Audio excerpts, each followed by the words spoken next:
أبا عبد الله يا أبا عبد الله.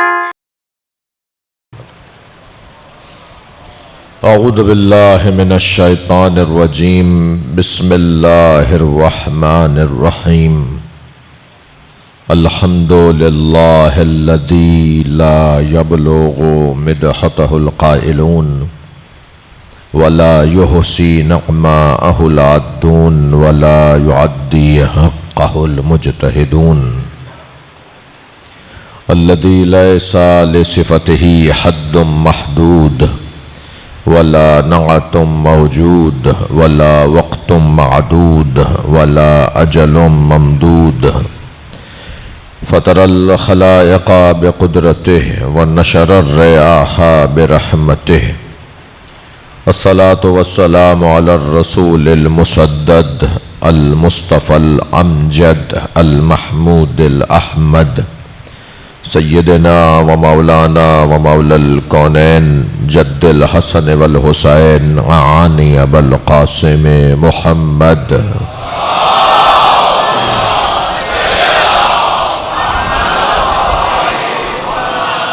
وآلہ الطیبین الطاہرین المعصومین الذين قال الله إنما يريد الله ليذهب عنكم الرجس أهل البيت ويطهركم تطهيرا اللهم صل على محمد وعلى محمد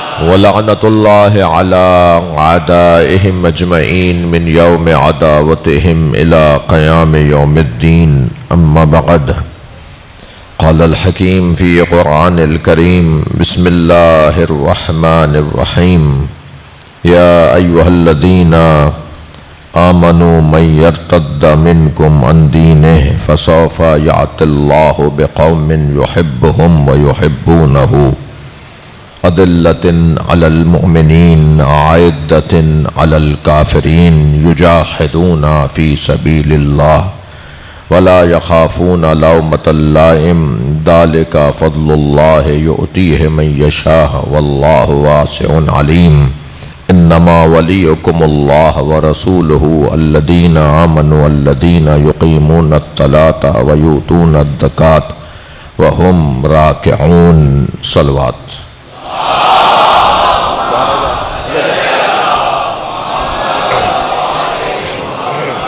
ایک اور بلند صلوات عطیہ کریں گے محمد. اس سے بھی بلند صلوات عطیہ کریں گے اللہم صل علی محمد وعلی محمد. سورہ مبارکہ مائدہ کی 2 آیتیں میں نے آپ کے سامنے پڑھی ہیں، آیت نمبر 54 اور آیت نمبر 55. میرا آپ کا اس امام بارگاہ کا، اس علاقے کا، ہم سب کے نام ہیں، حدیثوں کے بھی نام ہیں. حدیث ثقلین، حدیث سفینہ، حدیث تیر مشوی، حدیث منزلت، ایسے ہی آیتوں کے بھی نام ہیں. آیہ غدیر، آیہ تطہیر، آیہ ولایت. صلوات پڑھ لیں ذرا محمد و آل محمد.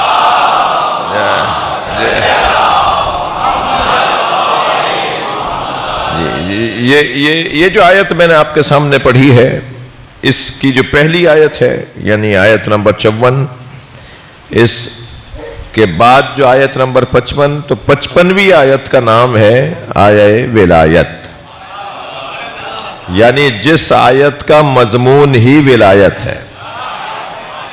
اور ولایت کا پہلا عنوان یعنی پہلی ولایت اللہ کی ہے، پھر ولایت دوسری رسول اللہ کی ہے، پھر ولایت تیسری علی کی ہے.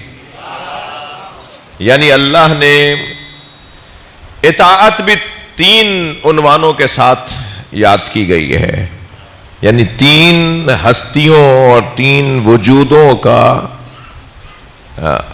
حکم ہے کہ ان کی اطاعت کی جائے. اطیعوا اللہ و اطیعوا الرسول و اولی الامر منکم. اللہ کی اطاعت کرو، رسول کی اطاعت کرو اور اولی الامر کی. اس آیہ کریمہ میں اطاعت کا لفظ دو دفعہ آیا ہے. ایک اللہ کے ساتھ، ایک رسول اللہ اور اولی الامر کے ساتھ. یہاں بھی تین ہستیوں کی بات ہوئی ہے، یعنی اللہ کی بات ہوئی ہے، رسول اللہ کی بات ہوئی ہے اور اولی الامر کی بات ہوئی ہے. اچھا، کبھی اس نے قرآن مجید میں ہمیں حکم دیا ہے کہ اولی الامر کی اطاعت کرو، کبھی اس نے قرآن مجید میں ہمیں حکم دیا یا ایھا الذین آمنوا اتقوا اللہ وکونوا مع الصادقین، اے صاحبان ایمان تقوی پروردگار اختیار کرو اور سچوں کے ساتھ ہو جاؤ. تو کبھی اس نے کہا کہ سچوں کے ساتھ ہو جاؤ، کبھی اس نے کہا یا ایھا الذین آمنوا اتقوا اللہ وابتغوا الیہ الوسیلہ، اے صاحبان ایمان تقوی پروردگار اختیار کرو اور وسیلے کو تلاش کرو. کبھی اس نے کہا، توجہ چاہوں گا، کبھی اس نے کہا فَاسْأَلُوا أَهْلَ الذِّكْرِ إِن كُنتُمْ لَا تَعْلَمُونَ، اہل ذکر سے پوچھو اگر تم جانتے نہیں ہو.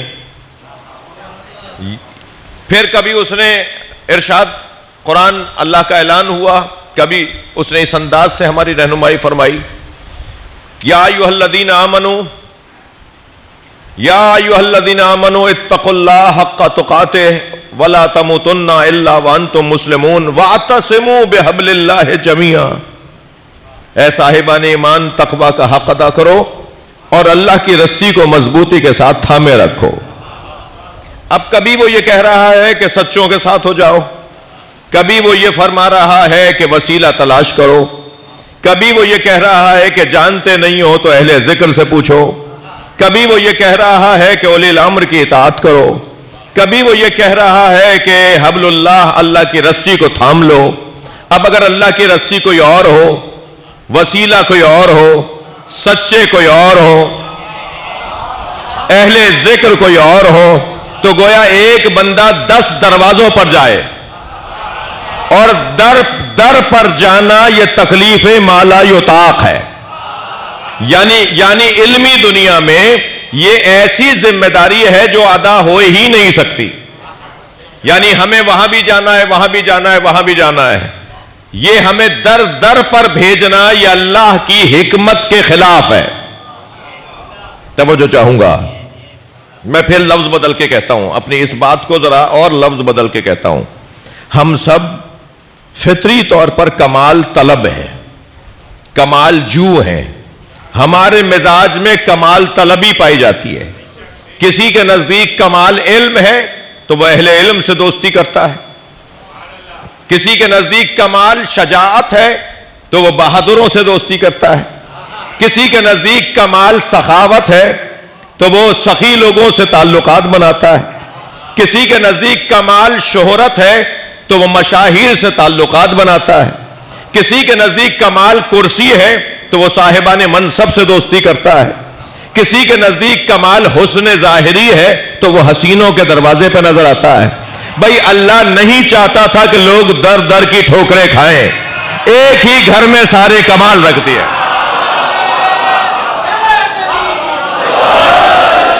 صلوات پڑھ لیں محمد و آل محمد پر.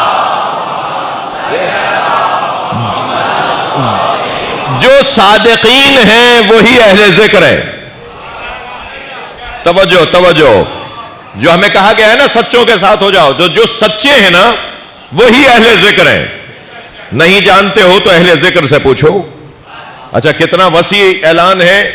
فَاسْأَلُوا أَهْلَ الذِّكْرِ إِن كُنتُمْ لَا تَعْلَمُونَ، پوچھو اہل ذکر سے ان کنتم لا تعلمون، جو تم نہیں جانتے. تو ہم تو بہت کچھ نہیں جانتے، ہم بہت کچھ نہیں جانتے، بلکہ ہم جانتے کم ہیں، نہیں جانتے زیادہ ہیں. زیادہ نہیں جانتے اور کم جانتے ہیں. تو ہم تو بہت کچھ نہیں جانتے. تو جن کو ہمیں حکم دیا جا رہا ہے کہ ان سے پوچھو اگر تم نہیں جانتے، تو ماننا پڑے گا وہ سب جانتے ہیں. جن کے دروازے پر ہمیں بھیجا جا رہا ہے کہ ان سے پوچھ لو اگر تم جانتے نہیں ہو، تو جن سے پوچھنا ہے وہ سب جانتے ہیں. ہمیں وہ گھرانہ ملا جنہوں نے ہر ایک کا مسئلہ حل کیا. میں بہت سنبھل کر بول رہا ہوں. عزیزان گرامی, کس نے علی سے کیا کیا پوچھا؟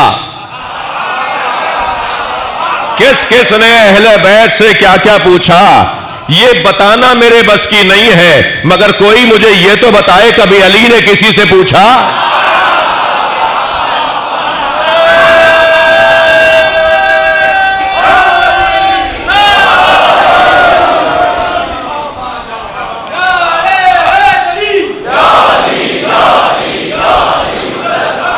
بھائی بہت واضح بات ہے, خواہ ہمیں کچھ مسائل میں الجھا دیا گیا, کچھ بحثوں میں مبتلا کر دیا گیا.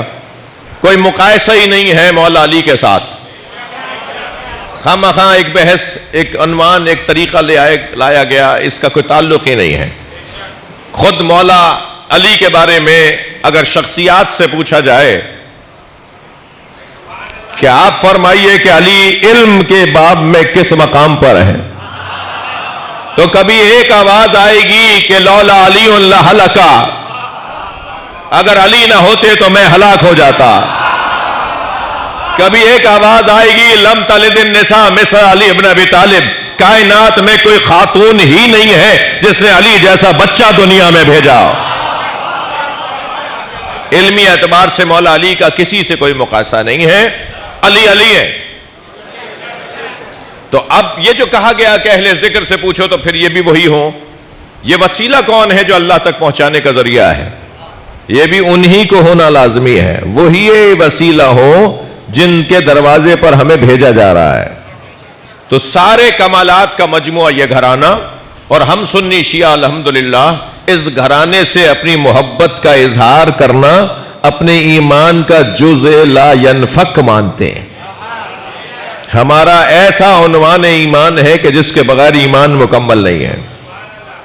تو یہ کمالات سے مزین, منور اور سجا ہوا گھرانہ, اس گھرانے کے لیے جو اعلان ہے وہ یہ ہے کہ ان کی ولایت میں آ جاؤ. تمہارا ولی اللہ ہے, تمہارا ولی اللہ کا رسول ہے, تمہارا ولی وہ ہے کہ جو ایمان لایا, جس نے زکوٰۃ ادا کی, جس نے نماز قائم کی, اور جس نے حالت رکوع میں زکوٰۃ دی.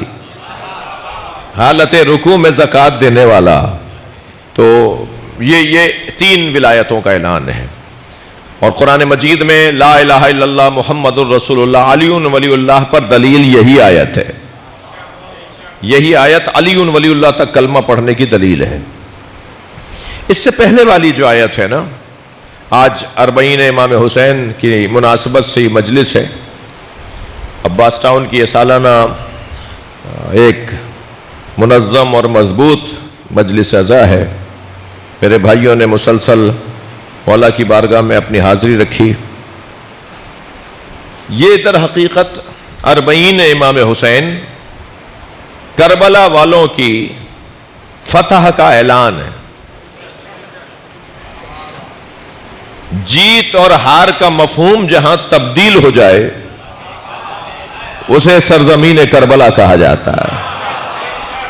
اب تک تلوار سے جیتنے والوں کو جیتنے والا کہا جاتا تھا اور مقتول کو ہارنے والا کہا جاتا تھا. یہاں قصہ پلٹ گیا ہے.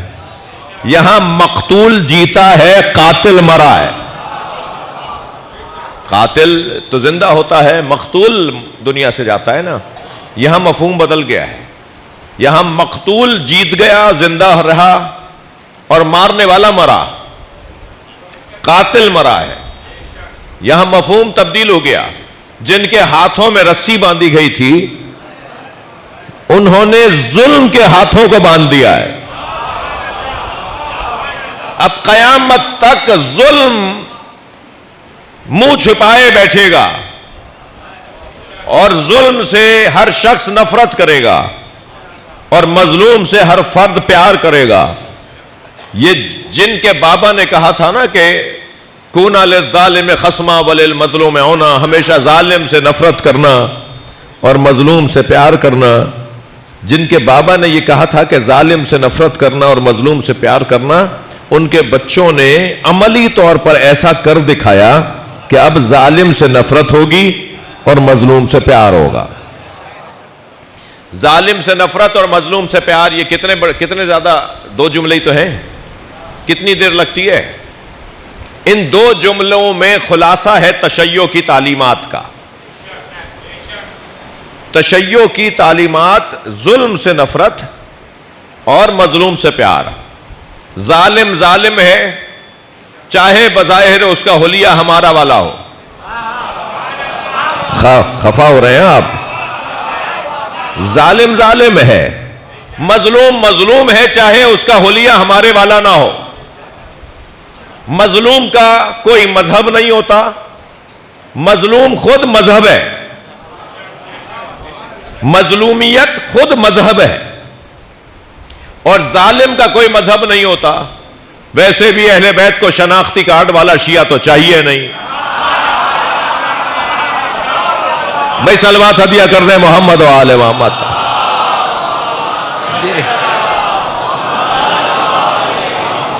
کردار والا شیعہ چاہیے جی. کردار والا شیعہ ایسا مولائی جس کا کردار پکار کے بتائے کہ علی والا ہے. کسی کو کیوں بتانا پڑے کہ میں شیعہ ہوں؟ چال بتائے نا کہ علی والا جا رہا ہے. حلیہ بتائے نا کہ علی والا جا رہا ہے. فیصلے بتائیں کہ یہ حیدری ہے. اقدامات بتائیں کہ یہ حسینی ہے. ہمیں کیوں بتانا پڑے کہ ہم کون ہیں؟ کوئی ہم سے پوچھے تم کون ہو اور پھر ہم بتائیں ہم یہ ہیں، یہ کون سا ہنر ہے؟ وہ خود بتائے کہ یہ کون ہے. جس دشمن کو علی مارتے تھے اس کا جنازہ پکار کے کہتا تھا مجھے علی نے مارا ہے. جی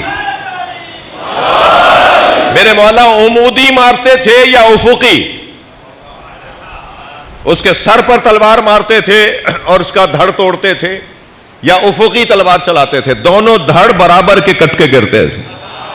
ایک گرام ماشا تولا فرق نہیں ہوتا تھا. یعنی علی کی ضربت میں عدالت تھی. بھائی اگر تھکے بیٹھے ہیں تو جملہ کہہ رہا ہوں. علی کی ضربت میں، جس کی ضربت میں عدالت ہو اس کی حکومت میں کیسی عدالت ہوگی؟ خود بتایا جائے، خود پکار کر بتائے، اس کا وجود، اس کے اقدامات، اس کے فیصلے بتائیں کہ کون ہے. بتانا نہ پڑے. حضرت ابراہیم بت توڑ کر آئے، کسی نے دیکھا نہیں تھا کہ ابراہیم نے بت توڑے. کسی کی آنکھ پھوڑی، کسی کا کان کاٹا، کسی کی ناک کاٹی جی، کسی کا پیٹ پھاڑا، کسی کا گھٹنا پھوڑا، کسی کی ٹانگ توڑی. حضرت ابراہیم نے سارے بتوں کو توڑ تاڑ کے ایک بڑے بت کے گلے میں کلہاڑی لٹکا دی اور بڑے اطمینان سے گھر آ کے بیٹھ گئے. یہ جب واپس آئے تو انہوں نے بت خانے میں کیا دیکھا کہ بتوں کا تو یہ حال ہے، مگر ایک بت کے گلے میں کلہاڑی لٹکی ہے. کام بھی ہو تو ابراہیمی ہو، ہاں سلیقے سے ہو، طریقے سے ہو، کاریگری ہو. صلوات پڑھ لیں ذرا محمد و آل محمد. اب جب انہوں نے ایسا منظر دیکھا تو سب کہنے لگے یہ ابراہیم کا کام ہے، اور حضرت ابراہیم کو گرفتار کر کے لے آئے دربار میں.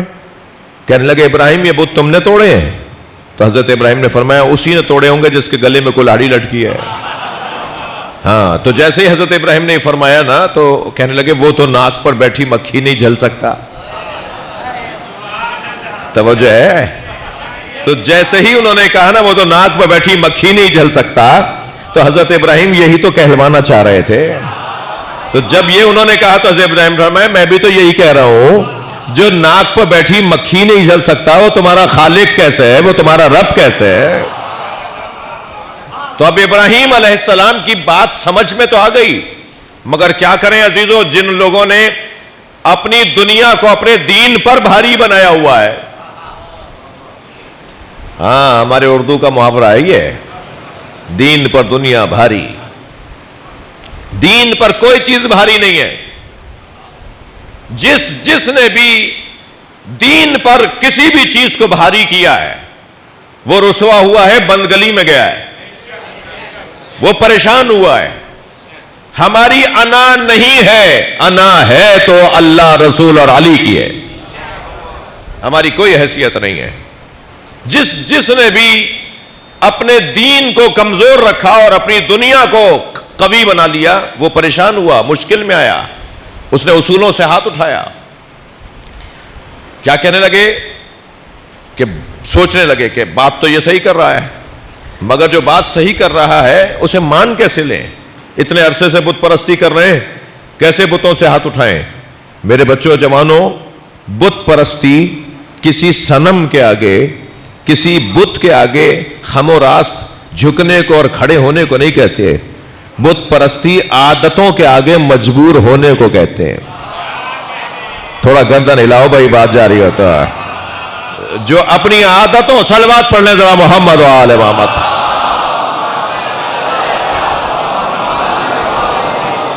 جی، جو اپنی عادتوں کے ہاتھوں مجبور ہو جائے وہی بت پرست ہے. اور اللہ ہمیں عادتوں کا محتاج اور پابند نہیں دیکھنا چاہتا، ہمیں وہ عادت زدہ نہیں دیکھنا چاہتا، عبادت گزار چاہتا ہے. عادت زدہ اور ہیں، عبادت گزار اور ہیں. بھائی نماز فجر 2 رکعت کیوں ہیں اور نماز ظہر 4 رکعت کیوں ہیں؟ نماز فجر کو بھی 4 رکعت ہونا چاہیے تھا. جب اتنی مشکل نماز بستر سے اٹھوائی دیا، جی گرمیوں میں بھی مشکل، کیونکہ سوئے ابھی آدھا گھنٹہ پہلے تھے، اور بات تو میں کراچی والوں سے کر رہا ہوں.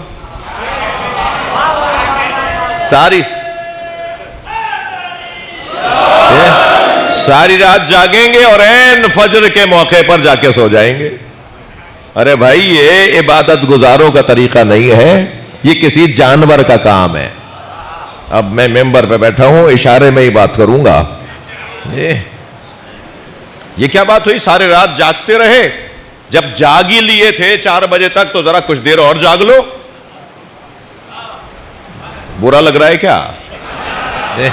بھائی جب 1 گھنٹہ پہلے تک جاگ ہی لیے تو آدھا گھنٹہ 1 گھنٹہ اور جاگ لو، کچھ اور دیکھ لو موبائل پر اچھی باتیں، کوئی مجلس، کوئی نوحہ، کوئی سلام. کیا بات ہے، خفا ہو رہے ہیں جی. اور ایک بعد آدھا گھنٹے کے بعد نماز فجر پڑھی، اور میں آپ کو اجازت دے رہا ہوں، جب شریعت نے اجازت دی ہے تو میں کیوں نہیں دے دوں کہ آفتاب سورج نکلنے تک جاگنے کی ضرورت نہیں ہے. ٹھیک ہے، نماز واجب نہ چھوڑی جائے. نماز پڑھا اور اس کے بعد نماز پڑھی اور سو گئے، پھر ٹھیک ہے. وہ جو روزانہ 11-12 بجے اٹھتے ہیں اور پھر آفس جاتے ہیں، تنخواہ پوری لیتے ہیں، آفس میں آدھے وقت جاتے ہیں. جی 8 بجے کا ٹائم ہے، یہ جاتے 11 بجے ہیں، اور 5 بجے اٹھنے کا ٹائم ہے، یہ اٹھ جاتے ہیں 3 بجے. جائیں گے بھی دیر سے، اٹھیں. بری باتیں تو نہیں ہو رہی نا یہ؟ بھائی چوری صرف یہ نہیں ہوتی کہ کسی کے فریج سے کوئی پھل نکال کے کھا لیں. چوری صرف یہ نہیں ہوتی، بلکہ یہ بھی چوری ہے کہ تنخواہ پوری کام آدھا. یہ بھی چوری کی ایک قسم ہے. اور جس معاشرے کے اندر کام پورا نہ ہو اور تنخواہ پوری چاہیے ہو، اس معاشرے میں پھر ایسے ہی بل آتے ہیں جن بلوں کو دوبارہ بلوں میں بھیجنا ہے. کیا کریں، ماحول ہی ہے. صلوات پڑھ لیں ذرا محمد و آل محمد. ایک اور بلند صلوات نبی کی ذات پہ.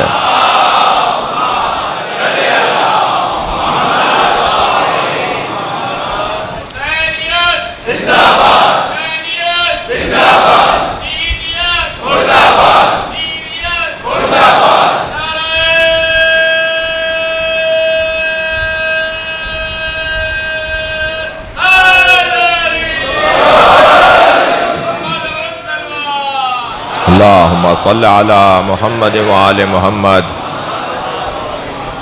اب اللہ نے اگر ہمیں فجر کے لیے اٹھائی دیا، مؤذن کی اذان پر حکم ہے کہ اٹھو نماز پڑھو، وہ بھی آوازیں دے رہے ہیں کہ حی علی الصلاۃ، تو اب کچھ تو ان کا بھی احترام کرنا ہے نا جو اکیلے کھڑے اذان کہہ رہے ہیں. تو جب اٹھائی لیا تھا تو 4 رکعت پڑھوا لیتا. ٹھیک ہے، نہیں، مشکل ترین نماز اور سب سے کم رکعتیں. اور جو آفس کا ٹائم تھا وہ نماز زیادہ ہے، 4 رکعت نماز. اچھا، نماز ظہر اثر دھیمے لہجے میں، نماز مغرب اونچے لہجے میں، نماز فجر اونچے لہجے میں، یعنی جہری نماز، وہ اخفائی نماز، یہ کبھی اونچا بول کے پڑھو، کبھی دھیما بول کے پڑھو، کبھی 2 رکعت، کبھی 3 رکعت، کبھی 4 رکعت، یہ کیوں رکعتیں بدل رہا ہے وہ؟ اور ہر رکعت میں حتیٰ بولنے کا جو کیا بولتے ہیں والیوم، وہ بھی مختلف ہونا چاہیے کہ کس مقدار پر آپ کی آواز اونچی ہونی چاہیے اور کس مقدار پر آواز کو روکنا ہوگا۔ یہ کیوں کر رہا ہے اللہ ایسا؟ 2 سگے بھائی، ایک ماں باپ کی اولاد، ایک لاہور میں رہتا ہے ایک کراچی میں، لاہور والا کراچی والے سے ملنے آیا، دونوں نے مصلے ساتھ ساتھ بچھائے، ایک 2 رکعت پڑھے گا، ایک 4 رکعت۔ ارے بھائی دونوں 4 رکعت کیوں نہیں پڑھ رہے؟ تو اللہ یہی تو بتانا چاہتا ہے، میں تم سے عادت نہیں چاہتا، عبادت چاہتا ہوں۔ اور جب میری عبادت ہو تو اس کی ایک نشانی یہ ہے کہ عبادت کا اللہ رنگ ڈھنگ طور طریقہ بدلنا چاہتا ہے۔ عبادت ایک جیسی نہیں ہوتی۔ آپ صفا و مروہ کے درمیان صحیح لے لیجئے، جو حج کر کے آئے ہیں میری بات کو زیادہ محسوس کریں گے کہ صفا و مروہ کے درمیان ایک جیسی رفتار میں صحیح نہیں کرنی، صفا سے مروہ، مروہ سے صفا، صفا سے مروہ، ایک مقدار میں ایک رفتار میں صحیح نہیں کرنی۔ ایک خاص جگہ آتی ہے جہاں دوڑنا پڑتا ہے، تیز چلنا پڑتا ہے، جیسے ہی وہ جگہ ختم ہوتی ہے پھر نارمل، پھر ویسے ہی جیسے پہلے چل رہے تھے۔ یہ کیا ہو رہا ہے؟ یہ کیوں ہو رہا ہے؟ یہ اس لیے ہو رہا ہے تاکہ عادت نہ بن جائے۔ توجہ ہے بات کی؟ تاکہ عادت نہ بن جائے۔ عادت نہیں دیکھنا چاہتا وہ، اس لیے کہ عادت انسان کو مجبوریوں کی طرف لے جاتی ہے، بند گلیوں میں لے جاتی ہے۔ اب آپ، یہ عزاداری عبادت ہے، یہ عزاداری ہماری عبادت ہے، تو اس میں لکھنؤ والے ایسے اور آگرہ والے ایسے اور پہرسر والے ایسے اور حیدرآباد والے ایسے اور راجستھان والے ایسے اور سندھی ایسے اور پنجابی ایسے اور سرائکی ایسے نوحہ پڑھیں گے۔ یہ جو مختلف طریقے ہیں، کوئی کہہ سکتا ہے کہ سرائکیوں کے نوحہ، سرائکی نوحہ پڑھنے والوں کی عبادت کم ہے، پنجابی پڑھنے والوں کی زیادہ ہے؟ کوئی کہہ سکتا ہے کہ پنجابیوں کی عبادت نوحہ خوانی زیادہ ثواب ہے، اردو پڑھنے والوں کا ثواب کم ہے؟ یہ مختلف رنگ کیوں ہیں؟ تاکہ عادت نہ بننے پائے۔ ساری نوحہ خوانی تمہاری عبادت ہے۔ صلوات پڑھنے محمد و آل محمد پر۔ وہ جو ذکر امام ہو رہا ہے وہ بھی عبادت ہے، اور جو یہ ذکر امام ہو رہا ہے یہ بھی عبادت ہے۔ کہیں تمہیں طریقوں کے اندر اور انداز کے اندر اپنے آپ کو تقسیم مت کر لینا۔ 2 ہاتھ کا ماتم کرنے والوں کو زیادہ ثواب اور 1 ہاتھ کا ماتم کرنے والوں کو کم ثواب، ایسا تو نہیں ہے نا؟ جو سوزی ذاکروں کے ساتھ، بازوؤں کے ساتھ سوزخانی کرتے ہیں اور ذاکری کرتے ہیں ان کا ثواب زیادہ، اور جو تنہا بیٹھ کر مصائب پڑھتا ہے اس کا ثواب کم، ایسا تو نہیں ہے نا؟ تو پھر جب ایسا نہیں ہے، کیوں نہیں ہے؟ تاکہ ہمیں اللہ، ہم تاکہ عادتوں کا شکار نہ ہو جائیں۔ اس کی بھی عبادت ہے، ہماری بھی عبادت ہے۔ جیسے میں اپنی عبادت کو عبادت سمجھ رہا ہوں، ایسے دوسری کی عبادت کو بھی عبادت سمجھو۔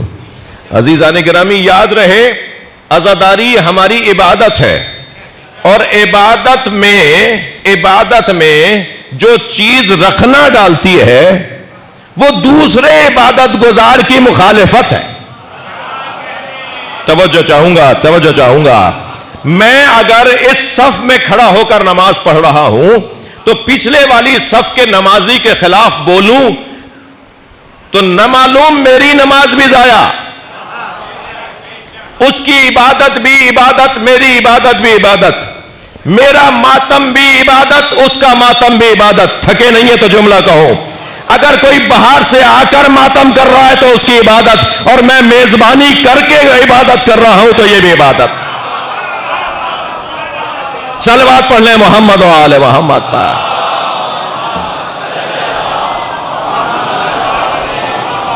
توجہ چاہوں گا، اگر مجھے انہیں تو پتا ہے، ابھی خرم کہہ رہے تھے کہ فروخ کہہ رہے تھے کہ آپ نے پورے ایام اعظام میں ایک ہی دن مجلس کے لیے دیا ہے۔ میرے بھائی، مرزا صاحب بھی اکثر مجلس کا کہتے رہتے ہیں، آپ سب محبت فرماتے ہیں، تو اس سے تو غرض ہی نہیں ہے نا کہ کوئی خفا ہو جائے گا تو میرا کچھ بگڑ جائے گا۔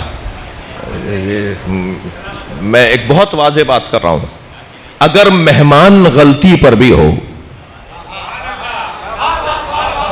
بھائی گردن ہلانا بات جا رہی ہو تو، اگر مہمان غلطی پر بھی ہو، میں اگر کہہ کے بول رہا ہوں، میری اگر میں جتنی چاہو طاقت ڈال لو، یہ تمہیں میں نے اختیار دیا، میرے اگر میں جتنا چاہو طاقت ڈال لو، جتنا زور ڈال لو، اگر مہمان غلطی پر بھی ہو تو میزبان کا کام یہ ہے کہ شربت پلائے۔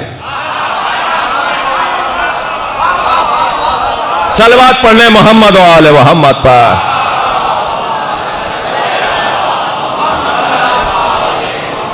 بلند صلوات ہدیہ کریں نبی اور آل نبی پر۔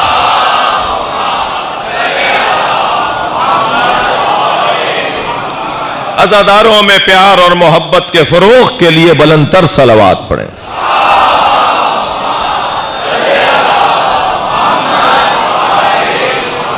ماتمداروں میں فراغ دلی کے لیے بلند تر صلوات پڑھیں۔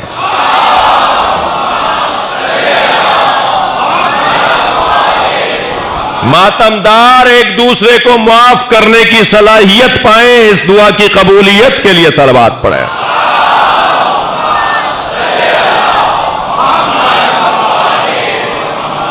بلند صلوات پڑھے نبی کی ذات پر۔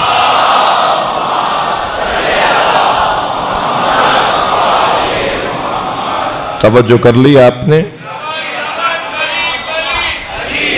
مل کر جواب دیں۔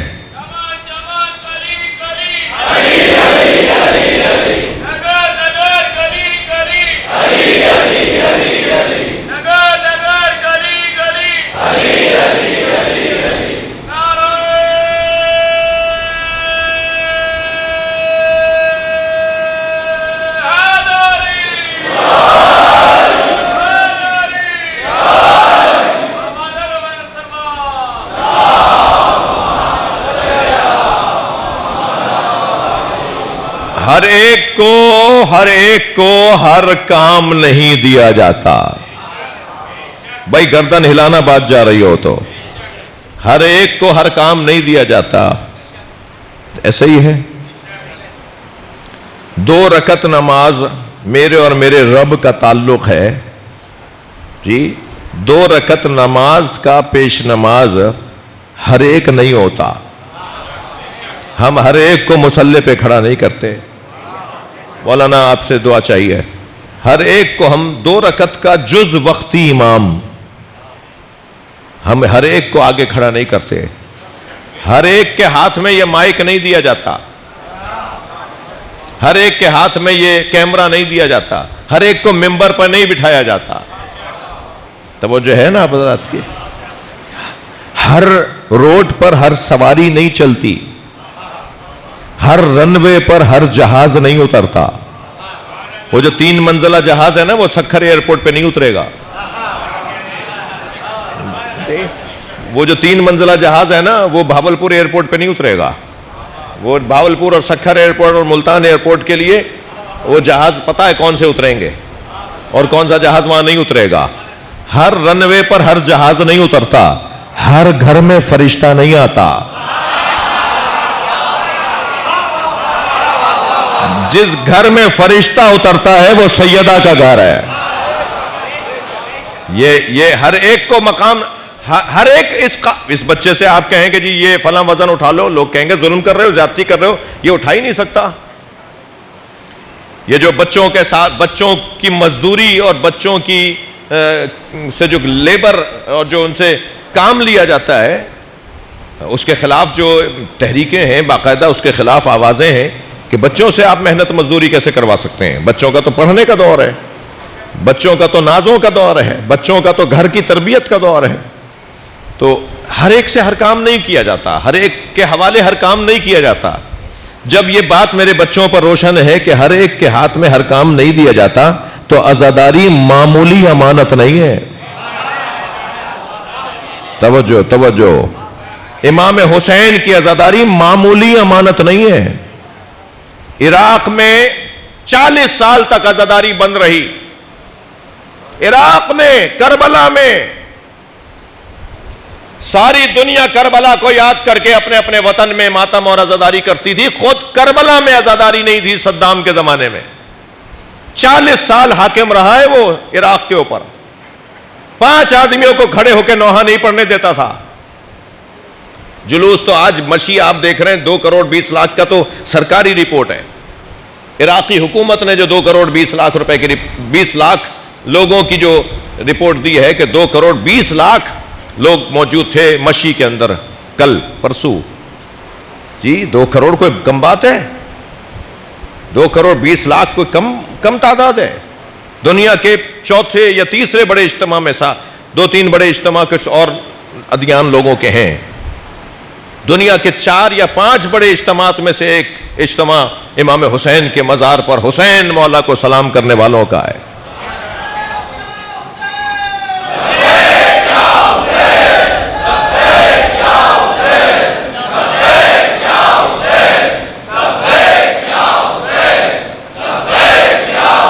بلند تر صلوات.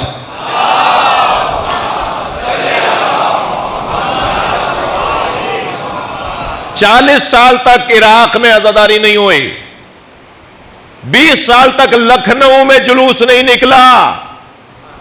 جس کی تہذیب پر ہم پاکستان میں، جس کی بنائی ہوئی تہذیب کے اوپر ہم پاکستان میں عشرہ اولا کرتے ہیں اور مجلسیں کرتے ہیں کہ پہلی محرم کو کون سے مصائب پڑھے جائیں گے، دوسری محرم کو کون سے، اور تیسری محرم کو. یہ لکھنؤ کی تہذیب ہے نا. یہ 20 سال تک لکھنؤ میں جلوس نہیں نکلا. اس کا مطلب یہ ہے کہ یہ کسی بھی وقت امانت ہے جو کچھ واپس لے لی جائے، خدا نہ خواستہ. امانت دار کے پاس رہے. یہ جہاں امانت صاحب امانت کا اعتماد ہے، وہاں امین کی بھی فضیلت ہے. ہر چیز ہر ایک کے ہاتھ میں نہیں دی جاتی. آپ اپنے گھر کے کاغذات دے دیجئے کسی گلی کے بچے کو، جا کر کے فلاں کی دکان پر فلاں صاحب بیٹھے انہیں دے کے آ جاؤ. آپ نہیں دیں گے. آپ اپنے گھر کی پراپرٹی کے کاغذات، گھر کے کاغذات کسی گلی کے بچے کو دیں گے. 2 گلی بعد ایک دکان ہے، وہاں ایک صاحب بیٹھے ہوں گے، انہیں جا کر نہیں دیں گے. آپ اپنے 60 میٹر کے گھر کے کاغذات تو دینے کو تیار نہیں ہے. اور کیا حسین کی عزاداری ہر ایک کے ہاتھ میں دے دی جائے؟ نہیں. یہ اگر ہے میرے پاس، آپ کے پاس، تو یہ امام حسین کا ہم پہ کرم ہے. اب اس کرم کو طویل کرنا ہے. وہ کریم اپنا کرم جاری رکھے اور ہم سے امانت واپس نہ لینے پائے. ہم سے امانت واپس نہ لے اور کہے نہیں تم امین ہو، تمہارے ہاتھ میں رہے. وہ اسی صورت میں ہوگا جب ایک عزادار دوسرے عزادار سے لڑنا بند کرے گا. صلوات پڑھ لیں ذرا محمد و آل محمد.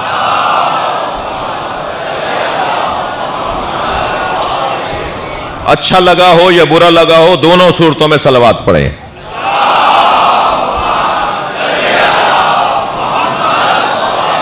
اس سے بلند صلوات پڑھیں. اللہم صلی علی محمد و آل محمد. یہ امانت جسے ولایت کہا جاتا ہے، اللہ کی، رسول کی اور مولا علی کی ولایت، یہ امانت ہے. اب اس امانت کو جس امانت دار کے حوالے کرنا ہے، اس کے اندر 6 صفتیں ہیں. تھک تو نہیں رہے؟ 6 صفتیں.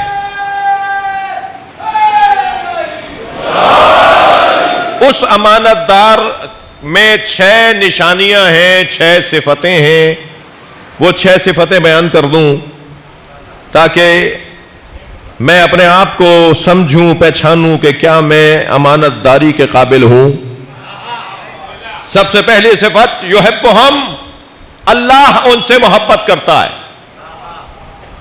اچھا، یہ تو مولانا اعلان ہو گیا، دعویٰ کر دیا آپ نے، پرچہ لگا دیا آپ نے، اسٹیکر چھاپ دیا، کارڈ چھپوا لیا کہ اللہ محبت کرتا ہے. دلیل کیا ہے کہ اللہ محبت کرتا ہے؟ اللہ جس سے محبت کرتا ہے اسے پریشانیوں میں مبتلا کرتا ہے تاکہ وہ مضبوط بن جائے. جتنا وہ مضبوط بنے گا اتنا وہ معاشرے کی سربراہی کرے گا.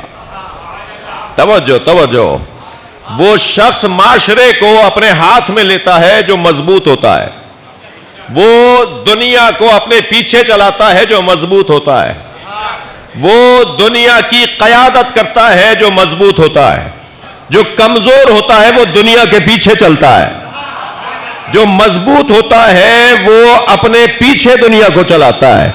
میں اور آپ جس دروازے پر بیٹھے ہیں وہ گھرانہ ہمیں پیغام یہ دیتا ہے کہ زمانے کو موڑ کر نہ دیکھا کرو، موڑ کر دیکھا کرو۔ توجہ ہے؟ یحبہم، اللہ ان سے محبت کرتا ہوگا۔ یا ایھا الذین آمنوا من یرتد منکم عن دینہ فسوف یأتی اللہ بقوم، اے صاحبان ایمان اگر تم دین سے پھر گئے تو پھر اللہ ایک اور قوم کو لے آئے گا جن کے اندر یہ 6 صفتیں ہوں گی۔ پھر جن میں یہ 6 صفتیں ہوں گی ان کے لیے کہا جا رہا ہے کہ تمہارا ولی اللہ ہے، اللہ کا رسول ہے، اور وہ جو صاحب ایمان ہے، اور وہ کہ جس نے نماز قائم کی اور حالت رکوع میں زکوٰۃ دی۔ اب یہ 3 ولایتیں اسے ملیں گی جس کے اندر یہ 6 صفتیں پائی جائیں گی۔ پہلی صفت یحبہم، اللہ ان سے محبت کرتا ہوگا۔ اللہ کی محبت کا تقاضا ہے کہ اللہ جس سے محبت کرتا ہے اسے پریشانیوں میں مبتلا کرتا ہے، اور پریشانیوں میں جب اللہ ہی نے مبتلا کیا ہو تو پھر وہ اللہ کو چھوڑ کر تو جاتا نہیں ہے، وہ مضبوط ہو جاتا ہے، اور جو مضبوط ہو جاتا ہے پھر وہ قیادت کرتا ہے۔ عزیزو، فرد قائد بنے، فرد قائد بنے، یہ بہرحال بڑا ہنر ہے، مگر اہل بیت اپنی پوری امت کو، اہل بیت اپنی پوری قوم کو قائد دیکھنا چاہتے ہیں، یعنی پوری قوم قوموں کی قیادت کرے۔ مجھے گھبراہٹ سی ہو رہی ہے کہیں غلط فہمی نہ ہو جائے کہ مولانا آج کہہ رہے ہیں کہ سب قائد بن جاؤ۔ جی ہر گلی میں قائد، ہر گلی میں لیڈر۔ جی شیعہ قوم میں کوئی کارکن ہے کہ نہیں؟ شیعہ قوم میں سارے قائد ہیں۔ میری مراد ہرگز یہ والی نہیں ہے، میری مراد یہ ہے کہ پوری قوم قوموں کی قیادت کرے، لوگ ہمیں دیکھ کر اپنا قبلہ ٹھیک کریں۔ توجہ بڑھائیے گا، لوگ ہمیں دیکھ کر اپنا قبلہ سیدھا کریں، لوگ ہماری وجہ سے بہتر مسلمان بنے، لوگ ہماری وجہ سے بہتر انسان بنے، لوگ ہمیں کہیں مسلمان ہو تو ایسا ہو جیسے علی والے ہو۔ یحبہم، اس کا نتیجہ یہ ہے کہ جو پریشانیوں، اب پوری قوم پریشانیوں میں رہتی ہے یا نہیں؟ سب سے زیادہ جو قوم پریشانیوں میں رہتی ہے وہ کون سی قوم ہے؟ علی ولی اللہ پڑھنے والے۔ جو مولا علی کا کلمہ اللہ اور اللہ کے رسول کے بعد علی ولی اللہ پڑھنے والے لوگ ہیں، وہ سب سے زیادہ پریشانیوں میں رہتے ہیں، سب سے زیادہ پریشانیوں میں۔ سب سے زیادہ پریشانیوں میں رہنے والی قوم سب سے زیادہ مضبوط نظر آتی ہے۔ بھائی تھوڑی گردن ہلاؤ، بات جا رہی ہے تو حزب اللہ کو آپ دیکھ لیجئے، اسلامی جمہوری ایران کو دیکھ لیجئے، عراق کی سرزمین کو دیکھ لیجئے، اور پاکستانی شیعہ کسی سے پیچھے نہیں ہے۔ الحمدللہ ہمارے ہاں کردار، معاملات، معاملہ فہمی، سمجھداری، ہوشیاری، بصیرت ہر قوم سے زیادہ نہیں صحیح تو کم بھی نہیں ہے۔ صحیح ہے، میں تو زیادہ کا قائل ہوں، بس ہم اس زیادہ قابلیت کو جوڑ نہیں پا رہے، اس لیے ہم ممتاز نہیں ہو رہے۔ ہاں، وہ یہ جو صلاحیتیں ہیں نا، انہیں اگر ہم جوڑنے میں کامیاب ہو جائیں تو پھر ہم عراق اور ایران والوں سے، لبنان والوں سے زیادہ آگے ہیں، زیادہ آگے ہیں، سمجھداری، معاملہ فہمی، بہت ساری صلاحیتوں میں۔ لیکن میری مراد ان کو کم دکھانا نہیں ہے، ان کے بڑے کارنامے ہیں، انہوں نے بڑے کارنامے انجام دیے ہیں۔ میں جو کہہ رہا ہوں اللہ کرے وہی بات میری منتقل ہو۔ یحبہم، پہلی صفت، اللہ ان سے محبت کرتا ہے، اور اللہ کی محبت کا تقاضا ہے پریشانیاں، مشکلات، اور سب سے زیادہ مشکل میں رہنے والی قوم شیعہ قوم۔ آئے دن کوئی نہ کوئی شوشہ، آئے دن کوئی نہ کوئی مسئلہ، اور الحمدللہ مسئلے سے نکلنے کا ہنر بھی عزاداری بتاتی ہے۔ اہل بیت کی تعلیمات سے ہمیں مسئلے سے نکلنے کا ہنر آتا ہے۔ تو اب الحمدللہ یہ تو بہت چھوٹی سی چیز ہے، یہ متنازع ترمیمی بل، پورا نام کیا ہے؟ بولو متنازع، تاکہ متنازع رہے.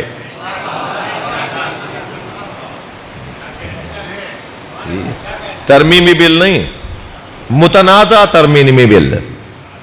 جی اختلافی ہے بھائی، ہمارا تعلق ہے، ہم سے پوچھا ہی نہیں جا رہا. تو متنازع ترمیمی بل نہیں، متنازع بل. اب ہم وہ 1980 کے اشرے میں جو 3 سالہ سزا والا بل پیش ہوا تھا نا، اسے چیلنج کریں گے. یہ والا بل جو ابھی پیش ہوا ہے یہ تو اس میں ترمیم ہے. ہم اس اصلی بل کی طرف اب جائیں گے انشاءاللہ. مسئلہ توہین کا ہے ہی نہیں بھائی. اس قوم سے زیادہ توہین کرنے والے وہ ہیں جنہوں نے بل پیش کیا ہے. مسئلہ توہین کا ہے ہی نہیں، مسئلہ شیطنت کا ہے، مسئلہ کچھ اور ہے.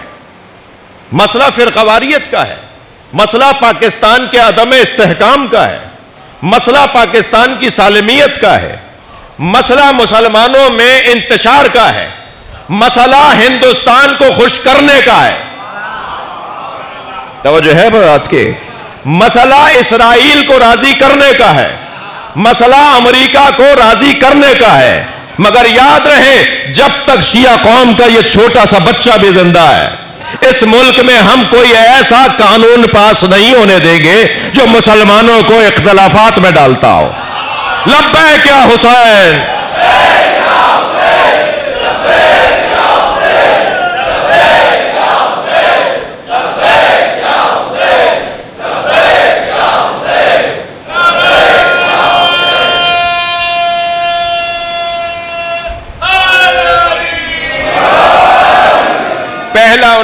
پہلا عنوان یحبہم، اللہ ان سے محبت کرتا ہوگا.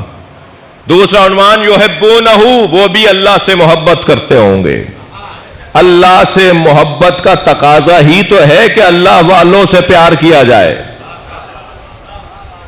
جی اللہ والوں سے محبت، اللہ سے محبت کا تقاضا ہے. تیسری صفت اذلۃ علی المؤمنین، وہ آپس میں ایک دوسرے سے لڑتے نہیں ہوں گے. مومن مومن سے لڑتا نہیں ہوگا. بھائی آیت کا ترجمہ تو سنیں. مومن مومن سے اکڑ کر بات نہیں کرے گا، مومن مومن سے بازو آستینے لوٹ کر بات نہیں کرے گا. ارے تمہیں آستینے لوٹ کے کسی کو گھونسا دکھانا ہے تو بہت سے لوگ ہیں جو اہل بیت کی توہین کرتے ہیں. بہت سارے لوگ ہیں اس ملک کے اندر جو پاکستان کی سالمیت کے دشمن ہیں، اور اس ملک میں تو آپ قانون ہاتھ میں لینے کی اجازت ہی نہیں رکھتے، کہیں پر بھی نہیں رکھتے. مگر اتنا ضرور رکھیں کہ اگر لڑنا بھی ہے تو اس سے لڑنا ہے جو علی کا دشمن ہو، آپس میں نہیں لڑنا. اذلۃ علی المؤمنین، مومنین کے سامنے خاکساری کے ساتھ. اعزۃ علی الکافرین، مگر یہ مومنین کے سامنے جھکنا کہیں عادت نہ بن جائے، کافروں سے اکڑ کر بات کریں گے. آنکھوں میں آنکھیں ڈلیں گی تو اسرائیل کے ڈلیں گی. جی آنکھوں میں آنکھیں ڈال کر بات کریں گے تو اس کے آنکھوں میں آنکھیں ڈالیں گے جو پاکستان کا دشمن ہے، جو ہمارے وطن کا دشمن ہے. ہم اس کی آنکھیں نکال لیں گے. اپنی توانائیاں ساری اپنے وطن کے دشمن کے خلاف نکالنی ہے. اپنی توانائیاں آپس میں خرچ نہیں کرنی. یہ قرآن پڑھ رہا ہوں میں، یہ قرآن کی آیت کی تشریح اور تفسیر ہو رہی ہے. اعزۃ علی الکافرین، یہ چوتھی صفت. پانچویں صفت یجاہدون فی سبیل اللہ، اللہ کی راہ میں مسلسل جہاد کرنے والے ہوں گے.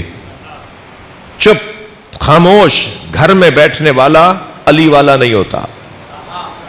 ہمیشہ کچھ نہ کچھ کرتے رہنا، جد و جہد کرتے رہنا، کوشش کرتے رہنا، یہ مولا علی کے چاہنے والوں کی ایک نشانی ہے. یجاہدون فی سبیل اللہ. اور چھٹی صفت لا یخافون لومۃ لائم، وہ ملامت کرنے والوں کی ملامت سے خوف زدہ نہیں ہوتے. دنیا کچھ بھی کہتی رہے، میرا ضمیر مطمئن ہے، میں وہی کروں گا جو میرا مولا مجھ سے چاہتا ہے. یہ اس علی والے کی ایک نشانی ہے.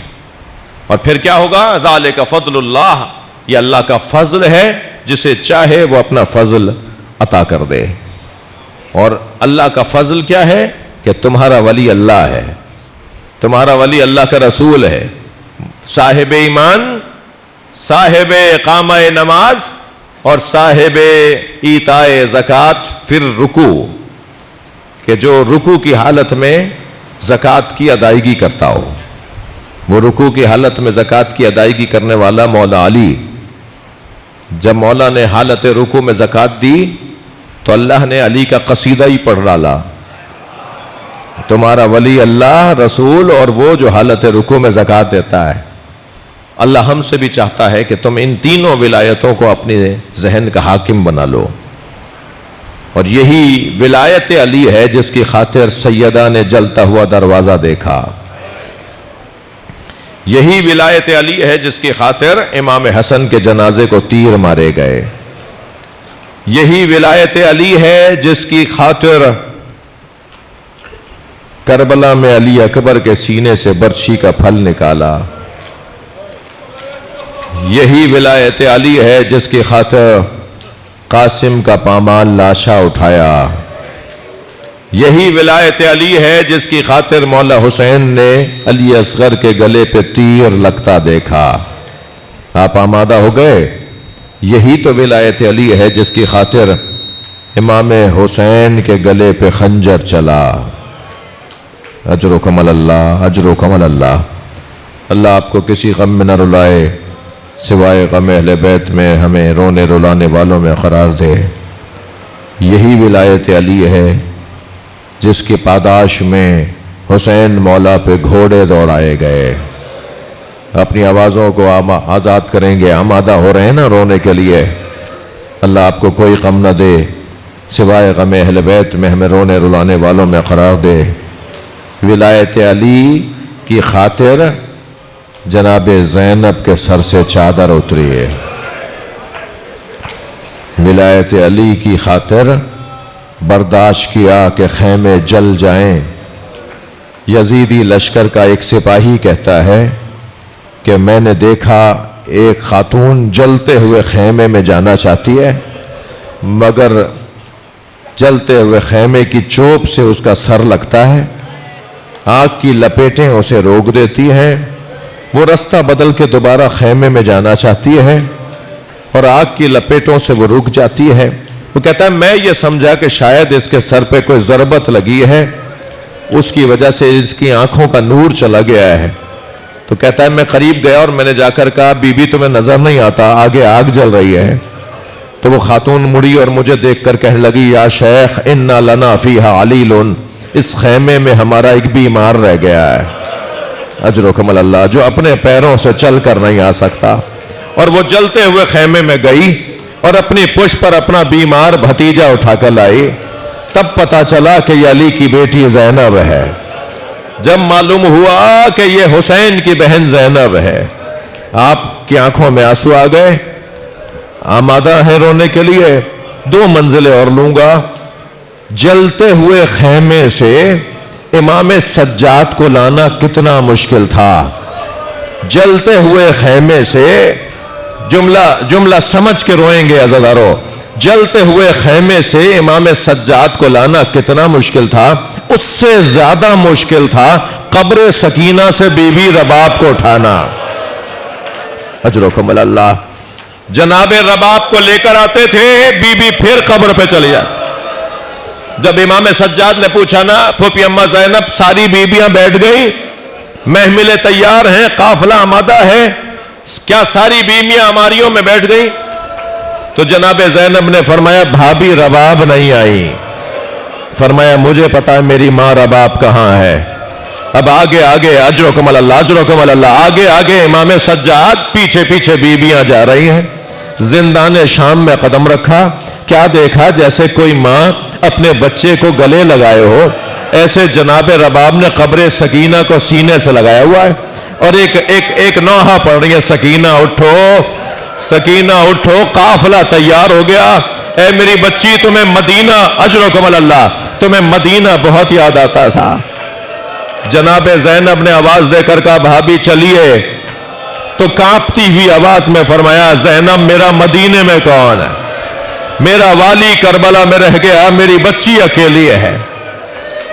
آگے بڑھ کر امام سجاد نے فرمایا اماں قافلہ تیار ہے۔ حکم امام تھا، جناب رباب نے قبر سکینہ کو چھوڑ دیا۔ اجرکم اللہ، اجرکم اللہ۔ آ کر بیٹھی اس ہماری میں جو بی بی کے لیے معین تھی۔ قافلہ چلنے لگا۔ جناب زینب نے محمل کا پردہ ہٹا کر شام کی عورتوں سے ایک جملہ کہا۔ شام کی عورتیں آوازیں دے رہی تھی الوداع یا زینب، الوداع یا زینب۔ جناب زینب نے محمل کا پردہ ہٹایا اور ایک جملہ فرمایا، شام کی عورتوں مجھ پر ایک احسان کرو گی؟ ساری بیویوں نے کہا بی بی حکم کریں گی۔ اشارہ کر کے کہا ہماری سکینہ کو اکیلا نہ چھوڑنا۔ اجرکم اللہ، ہماری سکینہ کو اکیلا نہ چھوڑنا۔ اللہ آپ کو شام جناب سکینہ کی قبر پر لے جائے۔ اب جب آپ جائیں نا تو جالی سے قبر کو ضرور دیکھیے گا۔ آج بھی شام کے دیہات کی عورتیں کھلونے لا کے ڈالتی ہیں، گڑیائیں لا کے ڈالتی ہیں اور ایک نوحہ پڑھتی ہیں تمہاری پھوپھی سے وعدہ کیا تھا۔ اجرکم اللہ، مجلس ہو گئی، گریا ہو گیا، بس ایک منزل اور آگے آ جائیے۔ قافلہ شام سے چلا، ایک ایسے موڑ پر پہنچے کہ جہاں سے ایک رستہ مدینہ جاتا تھا اور ایک رستہ کربلا جاتا تھا۔ بی بی نے آواز دے کر پوچھا زین العابدین یہ راستہ کہاں جا رہا ہے؟ فرمایا اماں یہ کربلا جا رہا ہے۔ تو ایک رونے کی آواز بلند ہوئی اور فرمایا زین العابدین میں پہلے کربلا جاؤں گی۔ میری بی بی نے قافلے کا رخ کربلا کی طرف موڑ دیا۔ محملیں ہماریاں رو رہے ہیں نا آپ، 63 محملوں پر قافلہ مدینے سے چلا تھا، 3 ہماریوں پر واپس جا رہا ہے۔ آل رسول کربلا میں رہ گئے۔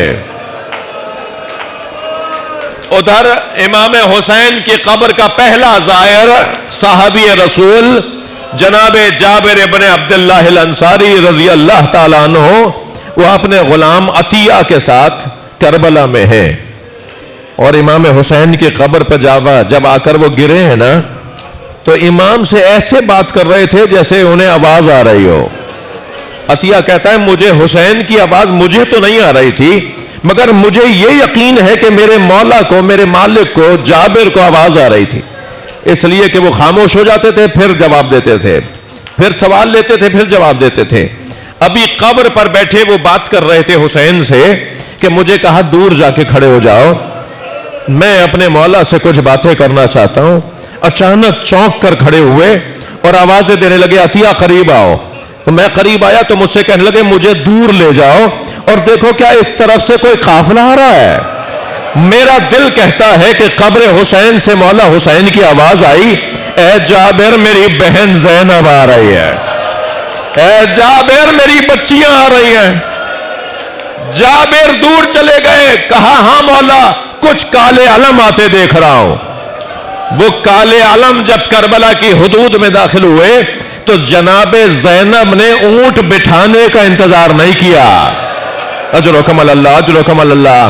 میری بی بی نے اونٹ بٹھانے کا انتظار نہیں کیا، کھڑے اونٹ سے خود کو گرا دیا اور کبھی گرتی تھی کبھی اٹھتی تھی اور قبر حسین پر جا کر گری اور مرثیہ پڑھتے ہوئے ایک جملہ کہا، اے بھائی حسین زینب تم سے شرمندہ ہے، تمہاری امانت کو شام میں چھوڑ کر آ گئے۔ سکینہ نے زندان میں اپنی قبر بنا لیے، ماتم حسین۔